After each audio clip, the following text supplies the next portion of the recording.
So hello guys, स्वागत है आपका मेरे चैनल पे। मैं हूं सूरज और आज मैं एक्सप्लेन करने वाला हूं लूसीफर सीरीज़ के सीज़न 3 का एपिसोड नंबर 2।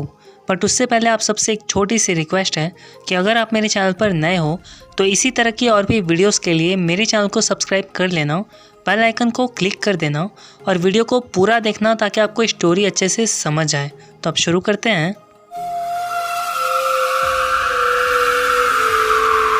तो कहानी की शुरुआत होती है और हम देखते हैं लूसीफर को जो डॉक्टर लिंडा के साथ अपनी थेरेपी सेशन में होता है और अपने साथ हाल ही में हुए सारी घटनाओं के बारे में बात कर रहा होता है। तो लिंडा कहती है कि तुम्हें नहीं लगता कि तुम्हें तुम्हारे पंख किसी वजह से मिले हैं?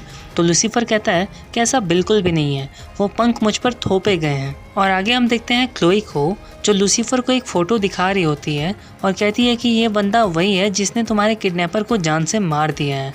तो लूसीफर कहता है कि हाँ वो तो है, पर ये बंदा कहीं से भी सिनरमैन नहीं लग रहा है। तो क्लोई कहती है हाँ वो इसलिए क्योंकि सिनरमैन नाम का कोई बंदा है ही नहीं। तो लूसीफर कहता है कि तुम्हें मुझ पर यकीन नहीं है और तभी वहाँ आ जाता है लेफ्टिनेंट और लेफ्टिनेंट कहता है क्लोई से कि ये सिनरमैन कौन है, क्या तुम मुझसे कुछ छुपा रही हो क्लोई? तो क्लोई कहती है नहीं सर, ऐसा कुछ भी नहीं है। तो लेफ्टिनेंट कहता है कि मुझे कोई फ़र्क नहीं पड़ता, मैं तो बस तुम्हें नई केस के बारे में बताने के लिए आया हुआ था, और बोलकर वहाँ से चला जाता है। फिर हम एक क्राइम सीन देखते हैं जहाँ पर लूसीफर और क्लोई आते हैं और डैन उन्हें जानकारी दे रहा होता है विक्टिम की और बताता है कि इसका नाम जेडी वुडस्टॉक है और गाइस अब से हम इसे जेडी ही बोलेंगे। और डैन कहता है कि मुझे इसके पास से ये डायरी मिली है। तो क्लोई वो डायरी पढ़ती है और उसमें बहुत सारे जोक्स लिखे होते हैं। तो डैन कहता है कि मुझे लगता है कि ये कोई स्ट्रगलर कॉमेडियन था। फिर क्लोई पूछती है डैन से कि क्या किसी ऑडियंस के साथ इसकी लड़ाई हुई थी या फिर इसके किसी स्टाफ मेंबर से। तो डैन कहता है कि अभी हम इसके बारे में पता लगा रहे हैं। तभी वहाँ आती है एला और एला बताती है कि जेडी का दावा था कि बॉबी लॉ ने इसके जोक्स चुराए हैं, पर अब बॉबी लॉ काफ़ी बड़ा कॉमेडियन बन चुका है, काफ़ी फेमस हो चुका है और मुझे यकीन नहीं है कि उसने जेडी के जोक्स चुराए होंगे। और तभी हम देखते हैं कि लूसीफर, डैन, एला और क्लोई को कोई दूर से छुपकर देख रहा होता है और ये कोई और नहीं लेफ्टिनेंट होता है। फिर हम देखते हैं क्लोई को जो एक वीडियो प्ले करती है और उस वीडियो में जेडी होता है जो कह रहा होता है कि बॉबी लॉ तुमने मेरे जोक चुराए हैं, मैं तुम्हें नहीं छोड़ूंगा, मेरे पास बहुत सारे सबूत भी हैं। तो लूसीफर कहता है क्लोई से कि मुझे लगता है इसीलिए बॉबी लॉ ने इसे मार दिया क्योंकि इसके पास बॉबी लॉ के खिलाफ बहुत सारे सबूत थे और वो भी पक्के सबूत। तो एला कहती है क्लोई और लूसीफर से कि मुझे नहीं लगता है कि बॉबी लॉ ने उसके जोक्स चुराए होंगे क्योंकि उसके जोक्स उसकी खुद की लाइफ से लिए गए हैं। तो लूसीफर कहता है क्लोई से कि हमें उससे जाकर पूछताछ करनी चाहिए। फिर लूसीफर, क्लोई और एला निकल जाते हैं उससे मिलने के लिए। इधर हम देखते हैं मैनीडिल और डॉक्टर लिंडा को जो बार में मिलते हैं और लिंडा थैंक यू बोलती है उसकी जान बचाने के लिए मैनीडिल को। तो मैनीडिल कहता है कि कोई बात नहीं, ये तो मेरा फ़र्ज़ था, वैसे मुझे थोड़ा काम निपटाना है। तो लिंडा कहती है कि तुमने मेरी जान बचाई थी, तुमने मेरी बहुत मदद की है, अब मैं तुम्हारी मदद करूँगी। फिर मैनीडिल लिंडा को लेकर लक्स आता है जहाँ पर लूसीफर के कटे हुए विंग्स होते हैं और मैनीडिल कहता है लिंडा से कि तुम्हें पता है ना कि इन्हें कहाँ फेंकना है। फिर हम देखते हैं डैन को जो लेफ्टिनेंट के पास जाता है और उससे कहता है कि पहली बार में हमारी मुलाकात अच्छे से हुई नहीं थी, बातचीत भी अच्छे से नहीं हुई थी। तो लेफ्टिनेंट कहता है कि मुझे पूरा यकीन है कि वैसे ही हुई थी जैसा मैं चाहता था। तो डैन कहता है कि मैं बुरा इंसान नहीं हूँ सर। तो लेफ्टिनेंट कहता है तुम तो वही ऑफिसर हो ना जिसने मर्डर वेपन चुराया था, वो भी एक सबूत था। खैर मैं अभी इस बारे में बात नहीं करना चाहता, मैं बस चाहता हूँ कि तुम मुझे लूसीफर की सारी जानकारियाँ दे दो। तो डैन कहता है कि पर लूसीफर की जानकारी मेरे पास क्यों होगी? तो लेफ्टिनेंट कहते हैं कि लूसीफर क्लोई का ऑफिशियली पार्टनर है, अब जब वो पार्टनर बना तो तुम उसके बारे में जानकारी तो इकट्ठा कर ही रहे होगे। तो डैन स्माइल करता है और कहता है हाँ मेरे पास काफ़ी कुछ है उसके बारे में। तो लेफ्टिनेंट कहते हैं कि वो सब मुझे 1 घंटे के अंदर मेरे डेस्क पर चाहिए। फिर हम देखते हैं क्लोई, लूसीफर और एला को जो बॉबी लॉ से मिलते हैं और क्लोई उससे अपना इंट्रोडक्शन देती है और पूछताछ कर रही होती है। तो बॉबी कहता है कि तुम लोगों को सच में ऐसा लगता है कि मैंने जेडी के वो घटिया जोक्स चुराए होंगे? तो एला कहती है ना, पर लूसीफर कहता है हाँ। तो क्लोई कहती है कि हम सब बस सच जानना चाहते हैं और इसीलिए यहाँ आए हैं पूछताछ करने के लिए। तुम उस वक्त कहाँ थे जब जेडी का मर्डर हुआ था? तो बॉबी कहता है कि मेरे जैसे लोग बस सबको एंटरटेन ही करते हैं, अगर तुम सच में अमेरिका के हीरो को देखना चाहती हो तो कुर्सी पकड़ लो। यानी वो अपने लाइव शो में उन लोगों को इनवाइट करता है। फिर हम देखते हैं कि बॉबी का लाइव शो चल रहा होता है और चलते शो में वहाँ लूसीफर आ जाता है। बॉबी को काफ़ी गुस्सा आता है और वो कहता है कि मुझे तुमसे कोई बात नहीं करनी है, तो लूसीफर कहता है कि ठीक है, तुम अपने इस कैरेक्टर से तो बात करोगे ना। तभी अचानक से उस टॉय से गन फायर हो जाती है और सब देखकर डर जाते हैं, सब शॉक रह जाते हैं। यहाँ तक कि लूसीफर भी कंफ्यूज हो जाता है। तो लूसीफर कहता है कि सब कुछ ठीक है, कोई मरा नहीं है। पर हम देखते हैं कि बॉबी वहीं पर गिर के बेहोश पड़ा हुआ होता है। फिर अगले सीन में हम देखते हैं कि बॉबी का इलाज चल रहा होता है और बॉबी की मैनेजर लूसीफर पर चिल्ला रही होती है और लूसीफर कहता है कि बस करो, वो मैं नहीं था जिसने उस टॉय के पिछवाड़े में गन छुपा के रखा था। तो बॉबी कहता है कि मुझे नहीं पता था कि एक दिन कोई पागल आकर मुझे उस गन से शूट कर देगा। तो क्लोई कहती है कि इसका मतलब तुम मानते हो कि वो गन तुम्हारी है।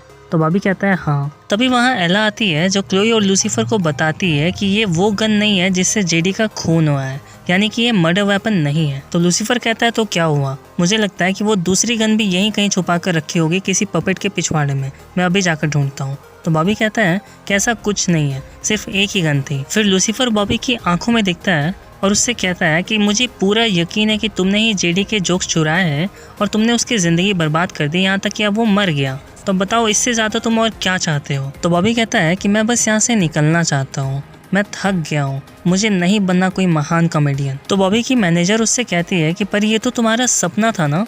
तो बॉबी कहता है हाँ, और ये बहुत ही बुरा सपना था। तुम सबको पता है सबसे बड़ा जोक क्या है? मैं खुद। हाँ, मैंने ही जेडी के जोक्स चुराए थे। तो एला कहती है कि मैंने तुम पर भरोसा किया था।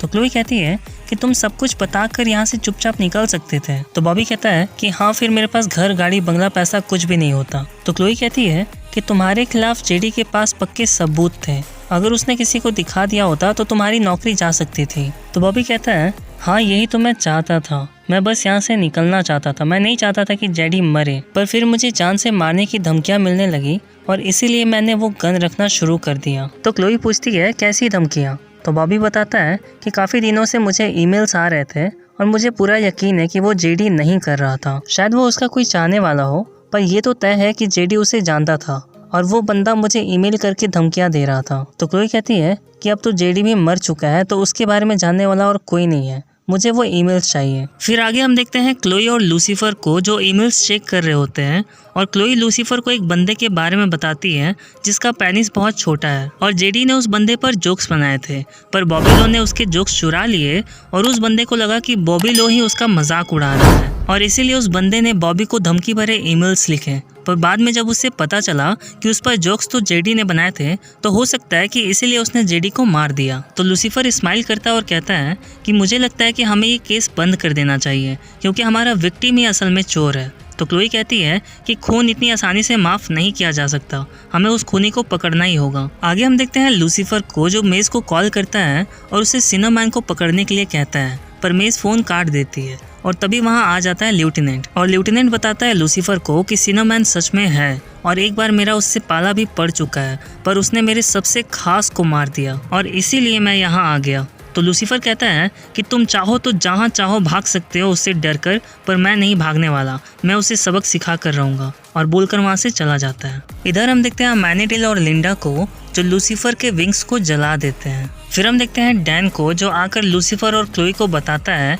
कि मैंने उस छोटे पेनिस वाले बंदे के बारे में पता किया है और वो आज रात के शो में आने वाला है। तो क्लोई कहती है कि उसका पेनिस काफ़ी छोटा है और इसी बात का उसे दुख है, तो हमें लगता है कि हमें इसी बात का फ़ायदा उठाना चाहिए। तो लूसीफर हंसता है और कहता है कि हम सबको पता है कि इसके लिए सबसे बेटर आदमी कौन है। फिर हम देखते हैं लूसीफर और क्लोई को जो शो में होते हैं और स्टेज पर होता है डैन और डैन उस छोटे पेनिस वाले बंदे का मजाक उड़ा रहा होता है, पर हम देखते हैं कि उसके जोक्स पर कोई भी हंस नहीं रहा होता और लूसीफर डैन का ही मजाक उड़ाने लगता है छोटे पेनिस के बारे में। फिर डैन वहाँ से एम्बैरेस होकर चला जाता है और डैन बाद में लूसीफर से कहता है कि तुमने सारे किए कराए पर पानी फेर दिया, अब वो खूनी हमारे हाथ से निकल जाएगा। तभी वहाँ पर एक बंदा आता है जो लूसीफर से कहता है कि तुम्हारा काम मुझे काफ़ी अच्छा लगा। तो लूसीफर उस बंदे से कहता है कि हाँ, ऐसे छोटे पेनिस वाले बंदों का मजाक उड़ाने वाले लोगों को जान से मारने का मन करता है। तो वो बंदा कहता है हाँ, क्यों नहीं। और लूसीफर क्लोई की तरफ देखकर हंसता है और कहता है कि अब मैं तसल्ली के लिए इसके पैंट उतारूँ या तुम उतारना चाहोगी। फिर हम देखते हैं क्लोई को जो उस बंदे से पूछताछ कर रही होती है और वो बंदा बताता है कि मैं एक लड़की के साथ सोया था और उस लड़की को मेरे छोटे पेनिस के बारे में पता था। फिर वो लड़की जेडी के साथ भी सोई थी और उसने मेरे छोटे पेनिस के बारे में उसे सब कुछ बता दिया। फिर जेडी ने मुझ पर बहुत सारे जोक्स बनाए पर मैंने जेडी को माफ़ कर दिया था। पर जेडी की एक असिस्टेंट थी जिसे सब कुछ पता था। हो सकता है कि उसी ने बॉबी को सब कुछ बताया हो मेरे बारे में। फिर क्लोई उस बंदे से पूछती है कि उस लड़की का नाम क्या था, तो वो बंदा बताता है शीला। फिर क्लोई बताती है लूसीफर को कि शीला कोई और नहीं बॉबी की असिस्टेंट है। फिर हम देखते हैं क्लोई और लूसीफर को जो शीला को ढूंढने के लिए उसके शो के बैक साइड जाते हैं जहां पर उन्हें बॉबी मिलता है। फिर क्लोई पूछती है उससे कि तुम्हारी ये हालत किसने की, तो बॉबी बताता है कि शीला पागल हो गई है, उसने मुझ पर हमला किया, वो भी अपने गन के बैक पॉइंट से। फिर हम देखते हैं शीला को जो लूसीफर को गन पॉइंट पर ले लेती है और लूसीफर उससे पूछता है कि तुमने ऐसा क्यों किया, तो शीला बताती है कि इतने बड़े शो में काम मिलना फक्र की बात होती है, तुम नहीं समझोगे। तभी क्लोई एक लीवर खींचती है और एक बड़ा सा बैग शीला के पीछे आकर गिरता है। शीला डिस्ट्रैक्ट हो जाती है और मौके का फायदा उठाकर लूसीफर एक जोर का पंच मारता है शीला को और वो वहीं गिरकर बेहोश हो जाती है। फिर लास्ट सीन में हम देखते हैं लेफ्टिनेंट को जो लूसीफर से कहता है कि मैंने पता लगा लिया है कि सिनामैन एलए में ही है। और हम देखते हैं एक बंदे को जिसे लेफ्टिनेंट ने पकड़ा होता है और लेफ्टिनेंट बताता है लूसीफर को कि ये बंदा सिनामैन का है और हम सिनामैन के बारे में तहकीकात कर रहे हैं। ये सारी बातें किसी को भी पता नहीं चलना चाहिए क्योंकि जितने कम लोग जानेंगे उतने ही कम लोगों की जान को खतरा होगा। और क्लोई को तो बिल्कुल भी मत बताना क्योंकि उसकी एक छोटी बेटी है। तो लूसीफर कहता है ठीक है। फिर हम देखते हैं लूसीफर को जो उस बंदे से पूछताछ करता है और उससे कहता है कि तुम सिनामैन के बारे में क्या जानते हो, तो वो बंदा कहता है कौन सिनामैन। फिर लूसीफर उस बंदे की आंखों में देखता है और उससे पूछता है कि बताओ तुमने सैम को क्यों मार डाला, तो वो बंदा बताता है कि सैम का मेरी गर्लफ्रेंड के साथ अफेयर था और इसीलिए मैंने उसे मार डाला। तो लूसीफर कहता है कि और सिनामैन का क्या, उसके बारे में तुम क्या जानते हो, तो वो बंदा कहता है मुझे नहीं पता तुम किस बारे में बात कर रहे हो। और लूसीफर बहुत ही ज़्यादा गुस्से में आ जाता है और वो कहता है कि मुझे पता है कि तुम सिनामैन के बारे में जानते हो, तो वो बंदा कहता है मैं सच कह रहा हूँ, मुझे नहीं पता। फिर लूसीफर शांत हो जाता है और कहता है कि मुझे तुम पर यकीन है। और ये एपिसोड यहीं ख़त्म हो जाता है गाइज। वीडियो अच्छी लगी हो तो लाइक शेयर ज़रूर करना, चैनल पर नए हो तो चैनल ज़रूर सब्सक्राइब कर लेना गाइज, बिकॉज मैं 4000 सब्सक्राइबर के बहुत ही ज़्यादा करीब हूँ, तो बस चैनल सब्सक्राइब ज़रूर कर लेना। और मिलता हूँ आपसे अगली वीडियो में, तब तक के लिए बाय बाय।